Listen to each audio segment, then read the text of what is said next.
아름다운 찬양 감사합니다. 우리 교회가 사랑이 넘치는 그런 교회가 되기를 소망합니다.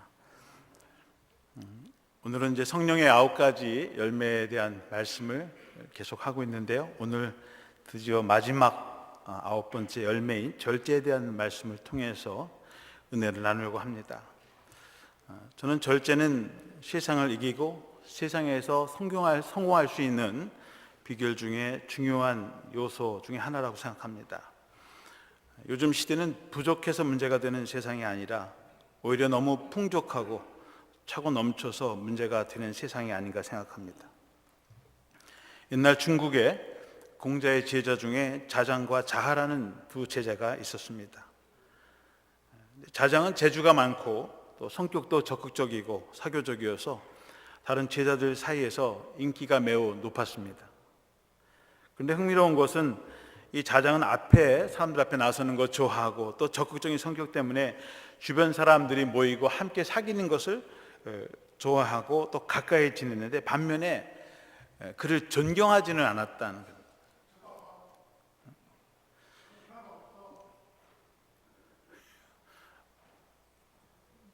무슨 뭐서?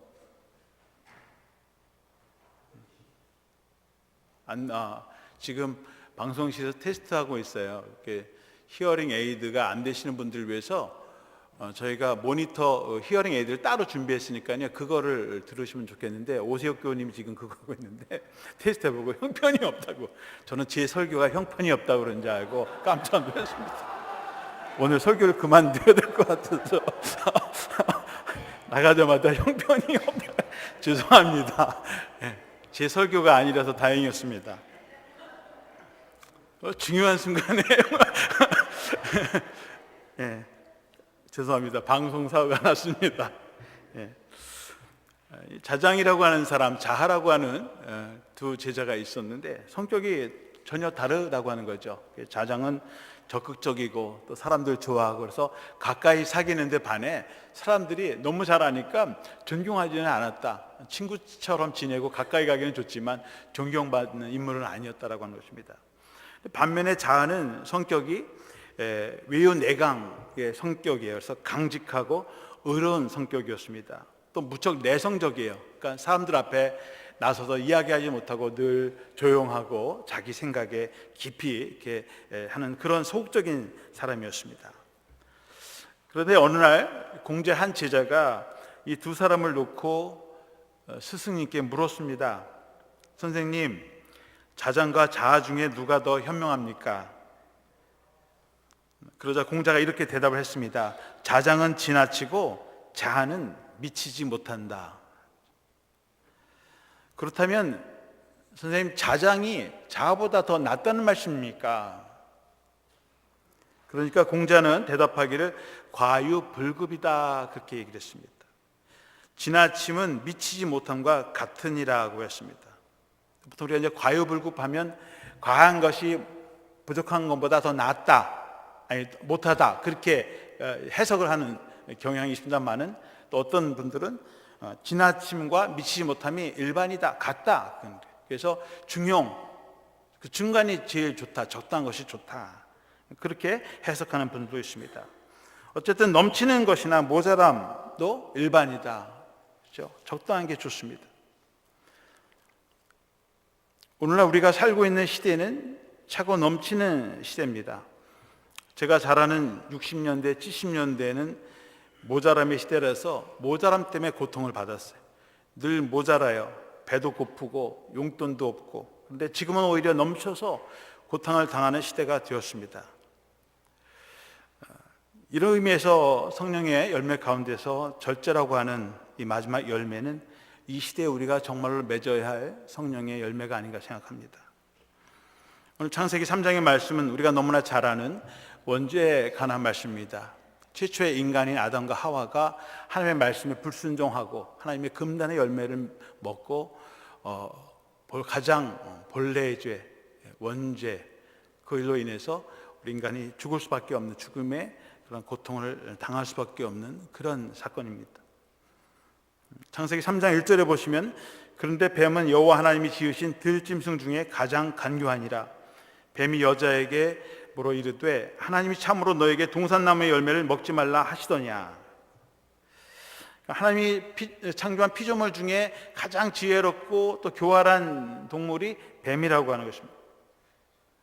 뱀 자체가 교활한 성질을 타고난 것이 아니라 뱀은 어떠한 장애물이 있든지 그 장애물들을 다 피해서 간다는 거예요. 막힘없이 간다는 거예요. 그래서 뱀이 지혜롭다라고 하는 것입니다. 근데 이 지혜로운 존재 뱀을 성경에서는 하나님과의 우리 인간의 관계를 깨트리고 인간을 죄악에 넘어뜨리는 사단의 상징으로서 기록한 것이죠. 그래서 이 사단이 인간에게 던지는 첫 번째 질문은 동산에 먹을 것이 없느냐라는 거예요. 또 하나님께서 동산에 나무 열매가 있는데 그거 먹지 말라고 하시느냐는 거예요. 근데 하와는 그렇지 않다는 거예요. 하나님께서 동산에 있는 모든 나무 다 먹을 수 있다는 거예요. 배불리 먹을 수 있다는 거예요. 마음껏 따먹을 수 있다는 거예요. 부족함이 없이 먹을 것이 충분하다고 하는 것입니다. 2절에 여자가 뱀에게 말하되 동산의 나무 열매는 우리가 먹을 수 있으나, 동산의 열매는 하나님께서 우리에게 자유롭게 먹을 수 있도록 그렇게 허락하셨다고 하는 것입니다. 그런데 3절에 보시면 동산 중앙에 있는 나무의 열매는 하나님의 말씀에 너희는 먹지도 말고 만지도 말라 너희가 죽을까 하노라 하셨느니라. 그런데 다른 열매는 다 먹어도 되는데 동산 중앙에 있는 선과 악을 구별하는 그 나무의 실과 열매는 먹지 마라. 먹으면 죽게 된다고 하는 것입니다. 본래 인간은 에덴 동산에서 천국에서는 영원한 삶을, 생명을 누리며 살 수 있었는데 그렇게 되지 못했다는 거예요. 그래서 그것을 먹게 되면 우리는 죽게 된다고 하는 것입니다. 그러니까 4절에 뱀이 여자에게 이르되 너희가 결코 죽지 아니하리라. 사단은 아니다, 그 금단의 열매를 먹어도 죽지 않는다. 그래? 죽지 않는다고?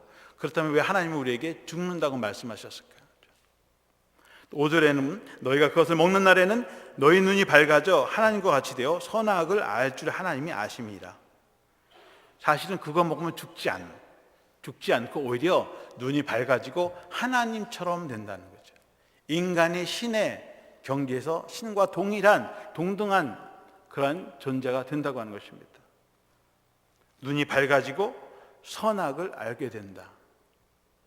이 세상에서의 선과 악을 구분하고 판단하고 심판하는, 이 세상을 창조하시고 다스리고 주관하시고 심판하시는 분은 절대자 하나님 한 분이신데 너희가 그 하나님이 되어서 그런 심판하고 하는 모든 절대적 권리를 너희들도 가질 수 있다. 그렇게 유혹하는 것입니다. 그래서 그러지 우리 인간은 자신이 하나님처럼 되기를 원하고 또 자기가 하나님이라고 믿고 살아가는 사람들 있죠. 자기 마음대로 할 수 있고 마음대로 다스리면서 통제하고, 그래서 권력의 속성을 가지고 있는지 모르겠습니다. 다른 사람을 지배하려고 하고 위에 서려고 하고 다스리려고 하는 그런 인간의 욕망, 욕심들이 생겨난다고 하는 것입니다.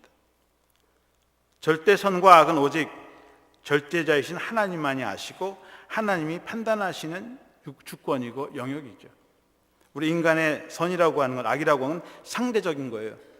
상대적으로 비교해 봤을 때 이게 더 좋다, 나쁘다 하는 것이지, 어렴풋이 선과 악을 아는 것이지 이것이 절대적으로 선이다, 이것이 절대적으로 악이다, 내가 하는 게 절대적으로 옳다, 내가 하는 것이 절대적으로 선이다라고 생각하면 그 자체가 자기가 하나님이다, 그런 얘기죠.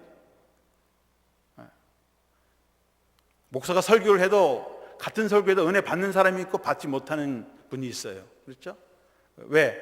인간의 한계성인 거예요. 신이 아니기 때문에 다 만족할 수도 없고 여러분들도 만족할 수 없다고 하는 것입니다. 절대선, 절대악을 우리는 행할 수도 없고 또 판단할 수도 없습니다. 그것은 하나님의 영역이죠. 그런데 인간이 자기가 그런 존재가 되겠다고 하는 것입니다. 하나님의 위치에서 판단하고 다스리고 이 세상을 심판하고 주관하는 그런 하나님과 같은 존재가 되겠다고 하는 것입니다. 그것이 원죄의 가장 기본적인 요소지요. 교만입니다. 6절에 보시면 여자가 그 나무를 본즉 먹음직도 하고 보암직도 하고 지혜롭게 탐스럽기도 한 나무인지라. 여자가 그 열매를 따먹고 자기와 함께 있는 남편에게 주매 그도 먹은지라. 여자가 나무를 보니까 그 열매가 아주 탐스럽게 열려 있습니다. 보니까 아주 먹음직스러워요. 맛있을 것 같아요. 보기에 너무 좋아요. 저거 먹으면 정말 지혜로워져서 하나님처럼 눈도 밝아지고 세상의 이치, 원리를 다 통달할 것 같아. 그런 마음이 생깁니다. 요한일서 2장 16절에 보시면 이는 세상에 있는 모든 것이 육신의 정욕과 안목의 정욕과 이생의 자랑이니 다 아버지께로부터 온 것이 아니요 세상으로부터 온 것이라. 사도 요한은 인간의 가장 기본적인 욕망을 세 가지로 표현했는데 육신의 정욕, 안목의 정욕, 이생의 자랑이라고 정의를 내렸습니다. 하와가 보아하니 먹음직스럽다. 그러니까 먹음을 통해 우리의 육신을 채우는 식욕이죠. 그 식욕을 통해서 육신의 정욕을 만족시키는 그러한 욕망을 가지고 있다는 거죠. 안목의 정욕에 보니까 보암직스럽다. 우리 속담에 견물생심 있잖아요. 안 보면 괜찮은데 보니까 탐심이 생기는 거예요. 우리 안목의 정욕이 있어요. 여자들도 반짝반짝 빛나는 걸 좋아해요. 남자들은 별로. 근데 또 남자들은 아름다운 걸 보면 더 좋아해요. 보면 안목의 정욕이 있어요. 우리 눈을. 음식을 차려도요, 옛날 진시황은 음식을 5번을 먹었대. 5그릇 먹은 게 아니라 처음에 음식이 쫙 들어오면 처음에 먹는 것은 먹는 게 아니라 눈으로 본대요. 눈으로. 아름답다. 장식을 보여요. 그럼 지나가요. 그건 안 먹는 거예요. 눈으로 먹은 거예요. 그 다음에 또 들어옵니다. 이번엔 냄새를 먹는데 냄새. 맛있는 냄새를 맡으면서 맛있다. 그리고 지나가는 거예요. 그 다음에는 손에 느낌을 가지고 손으로 말이죠. 만지는 느낌, 촉각으로 먹는 거예요. 또 내려가요. 그 다음에 손으로 집어서 먹어요. 수저 안 씁니다. 옛날 로마 황제들도 수저를 안 쓰는데 왜 촉각이 있기 때문에 그 손으로 만지는 그 느낌을 통해서 그리고 씹는 맛, 입에서 먹는 달콤한 맛. 그렇게 해서 오감을 충족시키면서 식사를 한다는 거예요. 우리의 모든 욕망, 욕심을 다 만족시키는 거죠. 그 순간에. 그리고 배불리 먹어야 되는데 많이 못 먹으니까 신하가 옆에서 항아리를 들고 서 있어요. 그러면 배불리 먹으니까 어떻게 합니까? 다 토해낸대요. 또 먹어요. 그 상을 다 먹는 거예요. 옛날에 그냥 신하들이 이렇게 해가지고 그냥 막 한 수십 명이 오지 않아요? 먹고 토하고 토할 수 있는 힘이 없을 때 다시 다 끝나는 거예요. 그렇게 만족시키면서 육신의 배를 채우면서 먹는 것이 인간의 욕심이라고 하는 거죠. 그래서 사도 요한은 인간의 육신의 정욕, 안목의 정욕, 이생의 자랑, 이 세상에 하와가 선악과를 보면서 야, 참 탐스럽고 지혜롭게 할 만하다. 저거 먹으면 눈이 밝아지고 지혜로워져서 이 세상의 모든 자신이 취할 수 있는 그런 능력을 소유해서 세상의 것을 자기가 가질 수 있다는 거죠. 성공할 수 있다고 하는 것입니다. 그래서 이생의 자랑을 가지고 있다는 것입니다. 이러한 욕망이 우리 인간에게 있다고 하는 것입니다. 그런데 이러한 욕망은 하나로부터 온 것이 아니라 사실 우리 인간의 그 욕망, 욕심, 세상의 정욕으로부터 악한 욕망으로부터 왔다고 하는 것입니다. 사실 욕망 자체가 나쁘다고 말하기는 어렵습니다. 그러나 넘치는 욕망을 절제하지 않으면 화를 자초하게 된다고 하는 것이죠. 여러분, 배가 고프면 먹어야 돼요. 수면력, 졸려오면 자야 돼요. 또 사랑하는 사람과 관계를 맺고 싶은 성욕이 있으면 약속된 사람하고 허락된 사람에게만 관계를 맺을 수 있습니다. 그런데 그것을 절제하지 못하고 그 이상을 넘어가면 그것이 죄가 되는 것입니다. 아무리 좋은 것도 절제하지 않으면 재앙이 되고 화가 된다라고 하는 말씀입니다. 언제가 재미있는 이야기를 들은 적이 있습니다. 한 번은 돼지들이 인간들에게 항의를 하면서 반란을 일으켰다고 합니다. 사람들이 과식을 하면 과식하는 사람들 보고 돼지같이 먹는다 이렇게 비난한다는 거예요. 그런데 돼지들의 입장에서 보면 너무 억울하다고 하는 것입니다. 돼지들은 사실 자신들의 위장에 70%에서 80%만 채워지면 더 이상 안 먹는다고 합니다. 자기 나름대로 돼지도 절제를 하고 70% 80%의 장에 채워지면 더 이상 먹지 않는 게 돼지인데 자기들 보고 배 터지게 먹는 사람들 보고 돼지라고 하니까 기분 나쁘다고 하는 거예요. 그런데 우리는 어떻습니까? 저는 소식하라고 해야 되는데 소식을 못 해죠. 70% 80%가 아니라 100% 찾는데 그것도 모자라서 배가 나와서 배가 불러야만 잘 먹었다. 배가 안 나오면 그냥 120% 130% 먹는 것 같아요. 저는 보면 그렇게 탐심이 있고 절제를 못해요. 동물의 왕국 같은 TV 프로그램 보면 사자나 맹수들도 배가 차면 필요 이상으로 다른 동물들을 해치지 않는다고 하는 것입니다. 이건 국민학교 학생들 다 아는 거잖아요. 무섭게 배고플 때는 사냥을 해서 먹지만 배가 일단 차면 다른 동물들은 와서 풀을 뜯어 먹든지 건드리지 않는다고 하는 거예요. 그런데 자신의 배가 불러도 배가 터지려고 해도 끊임없이 먹잇감을 찾아다니고 사냥감을 구하고 쌓아두고 하는 존재가 바로 인간이고 인간의 탐심이라고 하는 것입니다. 아무리 채우려고 해도 채워지지 않는 그 욕심, 욕망, 끝이 없다고 하는 것입니다. 어쩌면 이것이 하나님이 우리 인간에게 준 형벌이 아닌가 생각합니다. 그것으로 인해서 우리가 죄를 지어서 형벌을 받는 것이 아니라 그 탐욕 자체가 끊어내지 않으면 여전히 하나님의 그 형벌 앞에서 우리가 고통을 당하고 있는 것이 아닌가 생각합니다. 존 네이시라고 하는 분이 이나프라는 책을 썼습니다. 충분하다는 책입니다. 이 책에는 오늘날 현대인들은 대마초보다 마리화나보다 더 무서운 정보 중독에 빠져 있다고 하는 것입니다. 이 정보의 홍수 속에서 정보 중독증에 걸렸다고 하는 것입니다. 1996년에 데이비드 루이스라고 하는 신경과학자, 정신과학자는 사회적인 질병 중에 하나를 발견했는데 그 이름을 정보피로 증후군이다라고 하는 거예요. 정보피로 증후군. 이 병의 증상은 불면증, 또 원활하지 못한 대인관계, 또 뭔가를 결정할 수 없는 우유부단한 태도 등 이런 증상이 나타나는데 이런 것이 정보 과다에서 오는 스트레스 때문이라고 하는 것입니다. 그래서 그 책에서 결론적으로 런던 대학교 연구진은 정보 과다가 대마초보다 더 심한 환각 증세를 일으킬 수 있다고 지적한다. 그러니까 많은 정보로 인해서 헛된 망상이나 환각 증세를 가지고 살아간다고 하는 거예요. 우리가 대마초 같은 마약을 하지 않는다고 해서 건강한 인생을 사는 것이 아닙니다. 오늘 이 시대에 조금만 방심하고 절제하지 못하면 내 앞에 흘러넘치는 정보에 의해서 자신도 모르는 사이에 정보 중독 환자가 될 수 있다고 하는 것입니다. 빨리 돌아가는 이 세상에서 정보를 빨리 습득하고 새로운 기술을 내가 취하지 않으면 다른 사람들에게 뒤처지는 것 같고 올드 타이머라는 소리 듣고 아웃 오브 데이트라고 하는 소리를 듣기 싫으니까 그것을 계속 추구하려고 하다 보니까 뭐가 새로 나왔다 그러면 그것을 취해야만 만족이 되는 거죠. 아니면 불안한 것입니다. 그래서 새로운 스마트폰이 나오면 바로 가서 사야 되고 컴퓨터 새로운 스피드 빠른 게 나왔다면 바로 가서 사야 되고 새로운 것만 나오면 그것을 채워줘야만 만족하는 것. 그렇지 않으면 불안해서 살 수가 없는 그런 증상들을 우리가 가지고 있다고 하는 것입니다.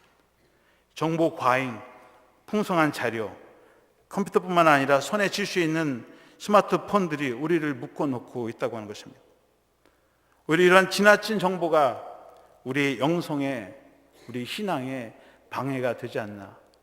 때로는 좀 폰도 좀 꺼놓고 말이죠. 좀 자유로울 수 있는 그러한 시간들이 우리에게 필요하지 않나 생각합니다. 여러분들이 전화해서 전화 안 받으면 목사님이 쉬고 있구나 그렇게 생각하시기 바랍니다. 목사님이 전화도 안 받아.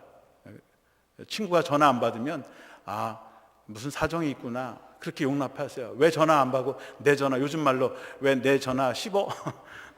쌩깠어? 그런 말 많이 나오는 용어들 신종 용어들이에요. 전화 받지 않는다는 것 때문에. 그렇죠? 좀 그래도 좀 여유를 가지고 살았으면 좋겠습니다. 인간의 절제의 능력이라고 하는 것은 우리의 의지, 우리의 힘만으로 되지 않는다는 것입니다. 오늘 본문에서 하와 하나님이 먹지 말라고 하는 선악과 먹으면 죽는다는 그 사실을 알고 있고 해서는 안 된다는 걸 알면서도 보게 되니까 그 유혹에 넘어가고 결국은 범죄를 저지르게 되었다고 하는 것입니다. 마태복음 6장 11절에 보시면 예수님께서 가르쳐 주신 주기도문이 있습니다. 오늘도 우리가 함께 기도했습니다마는 그 기도 가운데 오늘날 우리에게 일용할 양식을 주시옵고라고 우리가 기도합니다. 정말 매주 혹은 자주 우리가 기도하는 기도 내용 중에 오늘날 우리에게 일용할 양식을 주시옵소서라고 기도합니다. 일용할 양식이라고 하는 것은 데일리 브레드, 매일의 빵, 그날 매일에 필요한 양식을 공급해달라는 아주 소박한 기도입니다. 그런데 하루에 필요한 양식이 주어졌을 때 그것으로 자족할 수 있는 그런 감사의 자세, 감사의 마음이 필요하다고 하는 것입니다.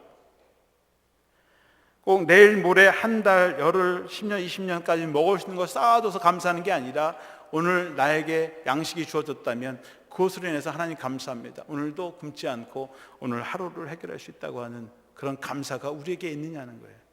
그거 갖고는 감사가 안 되는 거죠. 이거 가지고는 안 되는 거예요. 그래서 주님께서 가르쳐 주신 이 주기도문 안에는 자족하는 마음과 훈련의 내용이 담겨져 있다는 것입니다. 에덴 동산에서 하나님께서 아담과 하와에게 필요한 모든 일용할 양식을 주어져 있습니다.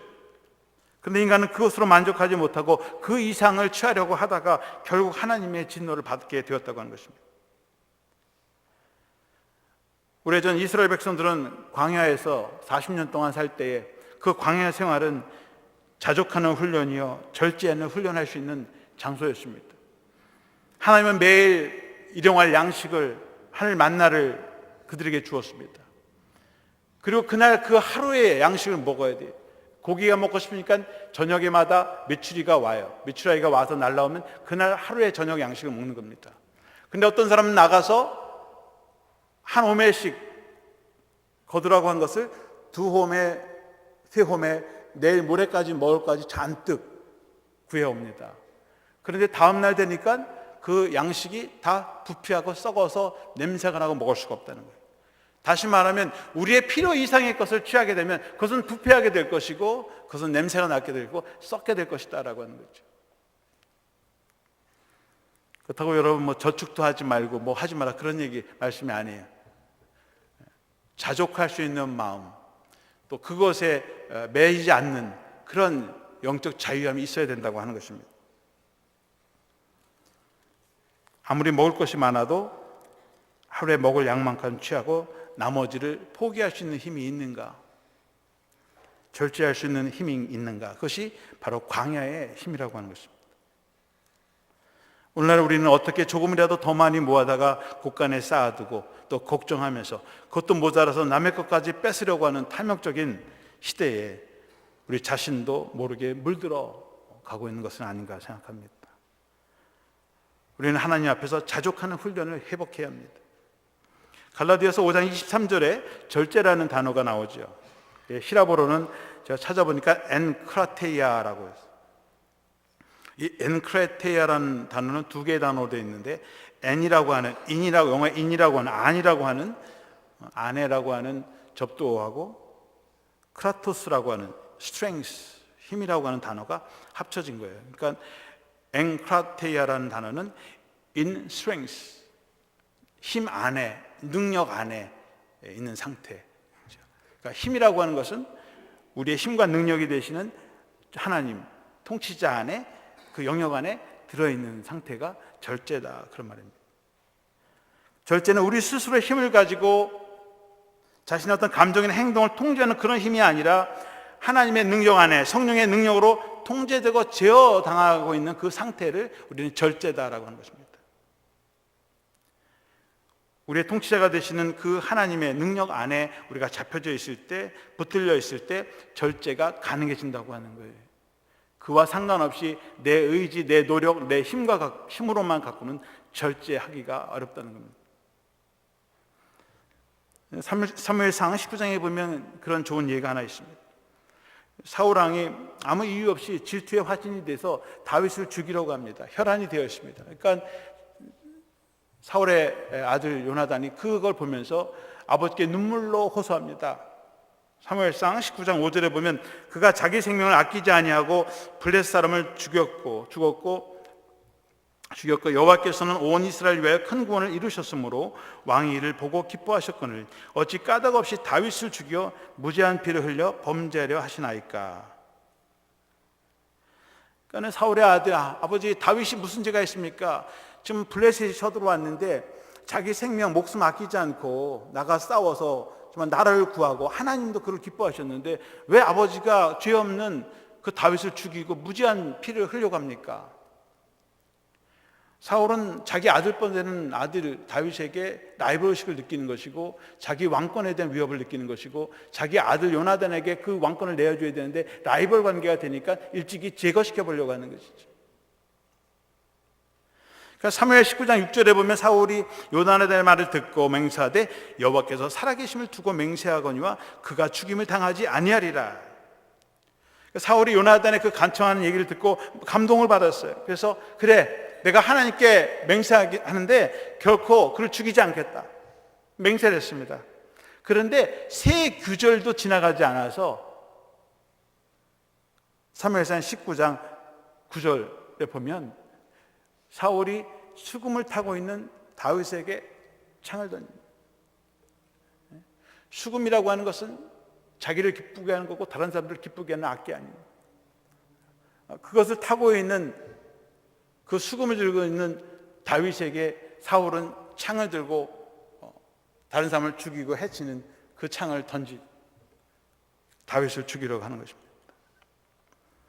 여러분, 작심삼일이라는 말이 있습니다. 우리가 작정하고 해도 그 의지, 그 결단이 3일을 못 간다. 사울이 그렇다는 거예요. 우리 의지의 노력, 결단이 아무리 해도 사흘이 지나면 내가 언제 그랬지 쉽게 잊어버린 존재가 바로 우리라고 하는 것입니다. 그래서 사울이 자기 자신을 통제하려고 해도 결국은 실패하고 말았다고 하는 것입니다. 왜? 하나님의 손에 붙들림을 받지 못했기 때문에 그렇다는 거죠. 사무엘상 16장 14절에 보면 여호와 영이 사울에게서 떠나고 여호와께서 부르시는 악령이 그를 번뇌하게 한지라. 그러니까 하나님의 영이 사울에게 임했던 그 영이 떠나고 그 안에 악한 영이 들어앉아서 그를 지배하고 있다는 거죠. 정령에 의해서 지배를 받는 게 아니라 세상의 힘, 악한 영의 힘, 그것이 내 안에 들어와서 나를 주장하니까 나도 모르는 사이에 사단의 노예가 되고 종이 돼서 악한 일을 하게 되는 것입니다. 잠언서 25장 28절에 보면 자기의 마음을 제어하지 아니하는 자는 성읍이 무너지고 성벽이 없는 것과 같으니라고 했습니다. 자기 마음을 통제하지 않고 제어하지 아니하면 그 성읍이 무너지게 될 것이고 성벽이 없이 무방비 상태가 될 것이고 결국은 무너지게 될 것이라는 거죠. 지금 사울이 그런 거죠. 다윗하고 평화롭게 해서 잘 했으면 그 사울의 가문도 다윗도 잘 되고 가문이 섰을 텐데 다윗하고 대항하려고 하다가 결국은 다윗의 신복들에게 죽고 그 가문이 멸망을 당하지 않습니까? 결국 인간이 가지고 있는 욕망, 권력에 대한 탐욕이 그 자신을 멸망하게 만들었다고 하는 것입니다. 우리가 이런 절제 능력을 얻기 위해서는 영적 훈련이 필요합니다. 절제의 사람은 태어나는 것이 아니라 만들어지는 것입니다. 창세기 3장에 오늘 말씀 읽지는 않았습니다. 그 뒤에 보면 하나님께서 죄를 보면 여자하고 남자에게 형벌을 내리죠. 창세기 3장 16절에 보시면 또 여자에게 이르시되 내가 네게 임신하는 고통을 크게 더하리니 네가 수고하고 자식을 낳을 것이며 너는 남편을 원하고 남편은 너를 다스릴 것이니라 하시고. 그러니까 하나님께서 원죄를 지은 여인에게 처벌을 내리시는데 그 처벌은 아이를 갖게 될 것이고 아이를 낳는 수고, 고통과 아이를 키우는, 그래서 그 자녀들을 통해서 고난을 당해야 되는, 또 수고해야 하는 그런 훈련이 필요하다는 거죠. 그러니까 하나님 입장에서는 그런 것 같아요. 내가 너희를 내 자녀로 삼았는데 너희들 그렇게 말 안 듣니? 너희들도 한번 자녀 한번 키워봐라. 가끔 어르신들이 그래 말 안 들으면 너도 이 다음에 나와서 네 새끼 키워봐라. 너도 아주 그 맛을 알게 될 것이다. 하나님 우리를 사랑하시는데 그 마음을 모르니까 여인에게 자녀를 낳고 그 수고를 통해서 하나님이 어떠한 분인지 하나님의 마음을 헤아려 보라는 거죠. 자녀를 통해서 훈련받으라는 거예요. 저도 아들 둘을 키우다 보니까 제가 어른이 되더라고요. 그 옛날 어른들이 그래요. 아이를 키우면 평생 어린이다, 아이다 그래요. 아이를 키워보니까 부모의 심정이 무엇인지를 알게 되고 부모의 사랑, 은혜를 알게 되고 철이 드는 것 같아요. 아이를 키우면서 철이 드는 것 같아요. 그래서 우리에게 자녀를 낳고 자녀를 통해서 수고해야 되는 그런 경험을 통해서 우리가 영적으로 더 성숙한 사람, 더 깊은 사람이 되라고 하는 것이 아닌가 생각합니다. 또 여인은 남편을 필요로 하게 되는 거예요. 원하게 되는 것이고 남편은 너를 다스릴 것이니라. 요즘에는 여성 상위 시대니까 남자들이 큰 소리도 못 치고 여자의 명령에 순종하면서 살고 있는데요. 때로는 여자가 남자로 인해서 통제도 좀 받고 훈련 받으라는 거죠. 서로가 훈련하는 그런 대상이 되어야 되죠. 훈련을 시키려고만 하지 말고 훈련 받으라는 거죠. 남자는 어떻습니까? 17절에 보면 아담에게 이르되 네가 내 아내의 말을 듣고 내가 네게 먹지 말라는 나무의 열매를 먹었은즉 땅은 너로 말미암아 저주를 받고 너는 네 평생에 수고하여 그 소산을 먹으리라. 남자는 경제적인 책임을 지라는 거예요. 지금은 다 남녀가 다 책임을 집니다만은 동양에서 옛날에는 남자들이 밭에 나가서 일을 해야 되고 양을 쳐야 되고 사냥을 해야 되고 그 가정을 책임지는 그것은 남자에게 있었죠. 그러니까 가정을 돌봐야 하는 책임을 가지라는 거예요. 한번 땅에서 읽으면 밭을 읽어보라는 거예요. 근데 그 땅이 항상 좋은 열매만 맺는 것이 아니라 엉겅퀴도 내고 가시덤불도 내고 너에게 고통과 고난도 줄 거라는 거예요. 시련이 찾아온다고 하는 것입니다. 그런 수고를 통해서 한번 고난을 통해서 훈련을 통해서 더 성숙한 사람이 되라고 하는 거예요. 하나님은 우리를 이 세상에 내팽개치시고 니네다 저 세상에서 고생을 직사하게 해라 그렇게 해서 우리에게 수고를 주신 게 아니라 하나님이 보시기에 아름다운 사람, 성숙한 사람, 더 훌륭한 사람이 되라고 해서 우리 이 세상에 내보내시고 우리에게 때로는 훈련을, 기회를 주신 줄로 믿습니다. 디모데전서 4장 7절에 보시면 망령되고 허탄한 신화를 버리고 경건에 이르도록 네 자신을 연단하라. 세상에 망령된 허탄한 그런 지식 기준, 가치 기준 그런 것들 쫓아가지 말고 경건에 이르도록 네 자신을 연단하라, 훈련하라고 했습니다. 옛날 개역 한글 성경에는 오직 경건에 이르기를 연습하라. 거룩한 삶, 구별된 삶을 위해서 연습, 엑서사이즈 하라, 디스플린 하라 그런 말씀입니다. 근데 이제 이 훈련과 연습이 이렇게 쉽게 되지 않습니다. 그런데 이 훈련, 연습을 가장 필요로 하는 사람들이 있다면 그들은 운동선수들이에요. 고린도전서 9장 25절에 보면 사도 바울이 운동선수를 빗대어서 우리에게 연습하고 훈련하고 절제라고 말씀하고 있습니다. 고린도전서 9장 25절에 이기기를 다투는 자마다 모든 일에 절제하나니 그들은 썩을 승리자의 관을 얻고자 하되 우리는 썩지 아니할 것을 얻고자 하노라. 특히 옛날 로마 시대 때에는 격투기를 하죠. 레슬링을 하고. 그래서 승자에게는 노예 같으면 자유도 주고 지위도 주고 면류관을 씌워서 치하죠. 이기기를 다투기 위해서는 모든 것을 절제한다는 거예요. 놀고 싶어도 놀지 않고 그 목적을 향해서 그 영광의 면류관을 위해서 죽어라고 훈련하고 연습해서 그리고 승자가 되려고 한다고 하는 것이죠. 세상 사람들은 세상의 승리의 면류관을 위해서 그렇게 싸우지만 우리는 썩지 아니하는 영원한 하늘의 면류관을 위해서 싸우는 사람들이라는 거죠. 그렇기 위해서 우리도 절제해야 된다고 하는 것입니다. 여러분 어제 우리 올림픽 경기에서 참 좋은 소식을 들었습니다. 저도 마지막 부분 봤습니다만 우리 한국의 박인비 선수가 골프로 금메달을 땄습니다. 1900년 프랑스 파리대회에서 올림픽 경기에서 골프 대회가 있었는데 116년 만에 다시 열린 골프 대회에서 우리 한국 여자 박인비 선수가 금메달을 목에 매달았다는 겁니다. 얼마나 감동적인지 몰라요. 그런데 여러분들 알다시피 박인비 선수가 최근에 허리 부상 또 왼손 엄지손가락 부상으로 해서 이 올림픽 경기에 지금 출전하는 것도 굉장히 불투명했던 그런 상황 속에서 다행히 준비가 돼서 몇 달 만에 경기 나오는데 첫 번째 올해 대회에서 우승을 했는데 그게 올림픽 금메달이었다고 하는 것입니다. 개인이나 우리나라에 얼마나 큰 영광일까 생각해 봅니다. 근데 여러분 알다시피 처음부터 박인비 선수가 잘한 게 아니에요. LPGA 선수에 몇 년을 뛰었는데 한 번도 우승을 못했어. 근데 자기랑 그 골프를 가르치는 코치도 해주고 캐디도 해주고 했던 사람과 사랑을 하게 됐어. 그래서 이 남자를 너무 사랑해서 고백을 했습니다. 나랑 결혼해 주세요. 그러니까 그분이 그랬어요. 네가 LPGA에서 우승을 하지 않으면 너하고 결혼 안 한다.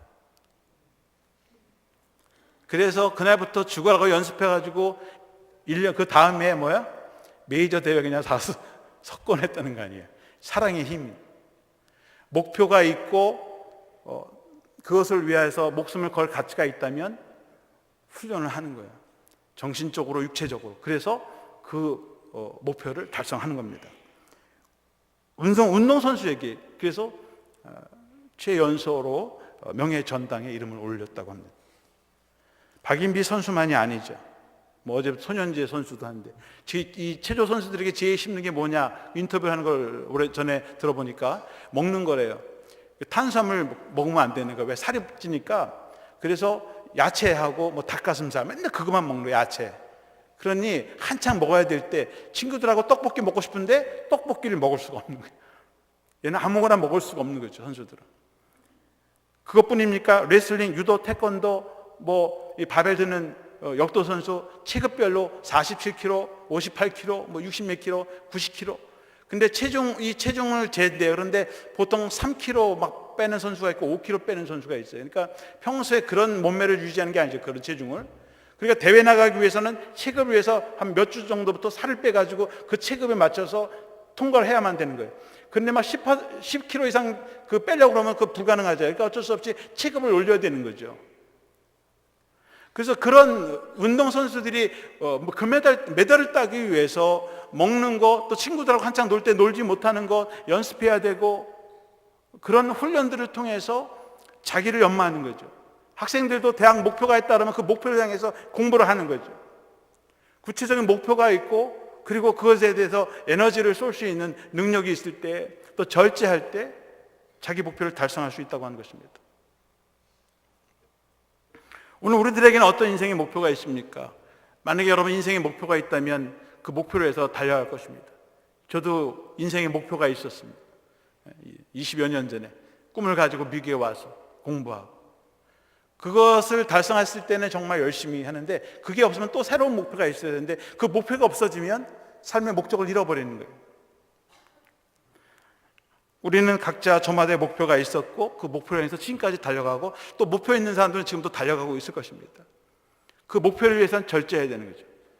근데 저는 세상적인 목표 말고 영적인 목표가 우리 각자에게 있는가 하는 것입니다. 어떤 분들은 매주일 빠지지 않고 주일 예배에 참석하는 것이 목표가 될 수 있습니다. 그러면 주일 예배에 빠지지 마시고 지각하지 마시고 열심히 주일 예배에 참석하십시오. 목표 될 수 있습니다. 친구들이 골프 치자고 해도 유혹에 빠지지 마시고, 어디 놀러 가자고 해도 빠지지 마시고, 기도의 승리자가 되시길 원하시면 새벽 기도, 금요 기도에 나오시고, 멀어서 못 나오시면 집에서 시간을 정하고 5분이든 3분이든 10분이든 자기 자리에서 골방에서 기도하시고, 내가 매일 5분씩 10분씩 내 가정을 위해서, 자녀들을 위해서 내가 기도하리다 하세요.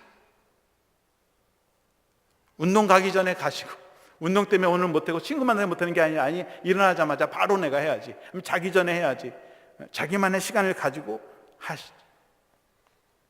말씀의 챔피언이 되시길 원하시면 수요 성경 공부, 제자반 성경 공부에 나오십시오. 그래도 못 나오시면 매일 한 장씩이라도, 아니면 5절이라도 결단하고 목표 정하고 내가 하루에 한 장은 성경을 읽으리라. 1년에 한 통도 안 하셔도 괜찮아요.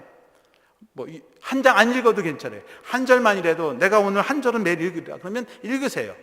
그리고 그 말씀 붙들고 기도하십니다.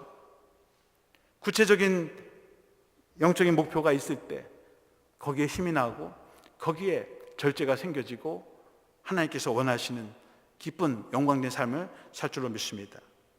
우리가 세상에 올림픽 경기에 나가서 금메달은 딸 수 없습니다. 그러나 하나님의 나라에서 승리의 영광의 면류관을 우리는 얻을 수 있다. 그것도 못하면, 세상에서도 챔피언이 되지 못하고 하나님의 나라에서도 챔피언이 못하면 결국 우리는 어떤 존재로 살아갈 것인가.